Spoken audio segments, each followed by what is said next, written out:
एक लड़का और एक लड़की जब शादी करते हैं, उसके बाद जब संभोग होता है, नॉलेज की कमी की वजह से वो करते हैं बहुत सारी गलतियां। आज मैं उन गलतियों की वजह से उनको आगे चलकर प्रेगनेंसी नहीं होती, प्रेगनेंसी हो जाए तो अबॉर्शन हो जाती है। आज मैं उन्हीं गलतियों के बारे में आपको कुछ बताऊंगी। एक लड़का और लड़की जब आपस में मिलते हैं तो प्रेगनेंसी होती है, लेकिन लड़का और लड़की कभी भी शादी करने से पहले प्रेगनेंसी के बारे में, रिलेशन के बारे में, सेक्स के बारे में, संभोग के बारे में बात नहीं करते हैं। उस बात नहीं करने की वजह से उन आदमी को ये नहीं पता होता, पुरुष को ये नहीं पता होता कि लड़की को पीरियड्स कब आए थे। लड़की को पीरियड्स जब आते हैं उसके 14वें दिन के आसपास अंडा बनता है, केवल उन्हीं दिनों में प्रेगनेंसी होती है। अगर ये नॉलेज उस लड़के को हो और लड़की को भी ये नॉलेज हो कि उसको अंडा कब बनना है, उसका फर्टाइल पीरियड कब है, तो प्रेगनेंसी वो अगर वो चाहते हैं तो प्रेगनेंसी कर सकते हैं। अगर वो अवॉइड करना चाहते हैं तो उन दिनों में वो अवॉइड कर सकते हैं।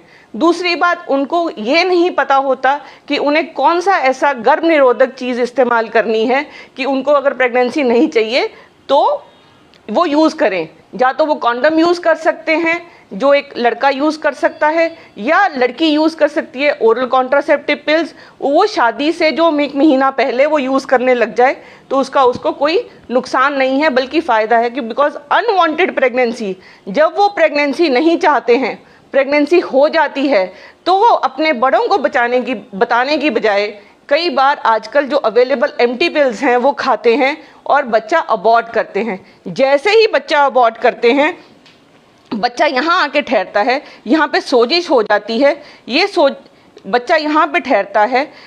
और जो वो एम्प्टी पिल खाते हैं तो वो कई बार बच्चा आधा निकलता है, कई बार वो ट्यूब में ठहर जाता है, कई बार इन्फेक्शन होने से ट्यूब बंद हो जाती है, तो आगे चल के बच्चा होने में मुश्किल हो जाती है। इन केस वो प्लान्ड प्रेगनेंसी भी कर लें तो उनको ये नॉलेज नहीं होती कि उनको सेक्स कितनी बार करना चाहिए, कब करना चाहिए, कब नहीं करना चाहिए, किस पोजीशन में करना चाहिए, सेक्स के नुकसान क्या हैं, रिलेशन के फ़ायदे क्या हैं। आज मैं आपको वो बताती हूँ। अगर लेडी प्रेग्नेंट हो जाए तो उसको जो पहले 2 महीने में सेक्स की इच्छा उसमें बढ़ जाती है, उसको सेक्स तभी करना चाहिए अगर वो कंफर्टेबल है। उनके हस्बैंड को भी ये समझना चाहिए अगर उल्टियाँ, मतली और उसको यूरिन में इन्फेक्शन है तो वो सेक्स के लिए फोर्स ना करें।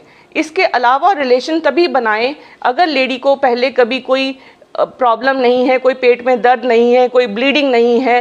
तभी पहले 2 महीने में तो नॉर्मल पोजीशन में विद मेल आप वो सेक्स कर सकते हैं। लेकिन जैसे जैसे बच्चेदानी बड़ी होती है, पेट बाहर को निकल आता है। जैसे पेट बाहर को निकलेगा लेडी का, तो सेक्स 4थे महीने, 5वें महीने, 6ठे महीने में तो उनको अपनी पोजीशन चेंज करनी चाहिए, जिसमें क्या फीमेल ऊपर रह सकती है, आदमी पीछे से कर सकता है। ये जो पोजीशंस हैं जब वो फॉलो कर सकते हैं। आखिरी के महीनों में सेक्स कम करना चाहिए क्योंकि उसमें जो आदमी के जो स्पर्म्स होते हैं उनमें प्रोस्टाग्लैंडिन्स होते हैं, जिसकी वजह से लेडी को टाइम से पहले दर्दें शुरू हो सकती हैं। और उसको हमेशा कॉन्डम यूज़ करना चाहिए प्रेगनेंसी के टाइम अगर वो रिलेशन बनाते हैं। दूसरी बात, एक चीज़ जो सबसे इम्पॉर्टेंट चीज़ है ये कि जो फ़ायदे हैं रिलेशन बनाने के वो ये हैं, क्योंकि जब भी जो निचला हिस्सा होता है लेडी का, उसका ब्लड फ्लो इंक्रीज़ हो जाता है, उसका मूड ठीक हो जाता है, उसका स्ट्रेस कम हो जाता है अगर वो लेडी कंफर्टेबल है करते हुए। लेकिन अगर लेडी को कोई ब्लीडिंग है, कोई पानी पड़ता है, कोई अबॉर्शन की हिस्ट्री है, कोई प्री टर्म लेबर है, या प्रेगनेंसी बहुत मुश्किल से हुई है, या बच्चे 2 ठहरे हुए हैं, तो उनको ये रिलेशन अवॉइड करना चाहिए। रिलेशनशिप ज़्यादा फ्रीक्वेंट तभी करें अगर आप दोनों की सहमति हो। तो इसके लिए बहुत ज़रूरी है कि नवविवाहित जोड़े विवाह से पहले इस चीज़ के बारे में बात करें, या जब भी शादी हो जाए तो जब भी वो संभोग की तैयारी करें तो उनको इन सब चीज़ों की नॉलेज होनी चाहिए ताकि उनको आगे चल के इस चीज़ में कोई प्रॉब्लम ना हो।